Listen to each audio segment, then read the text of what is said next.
आता बघा, ग्रामपंचायत ग्रामसेवक म्हणजे कोण? शिकलेला भिकारी आणि अडाणी सरपंचाला पैसे कुठे आणि कसे खाता येतील हे शिकवतो, त्याला ग्रामसेवक म्हणतात. हे लक्षात ठेवा.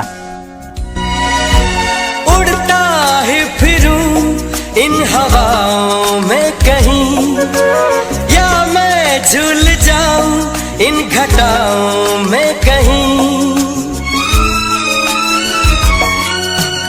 उड़ता ही फिरूं इन हवाओं में कहीं, या मैं झूल जाऊं इन घटाओं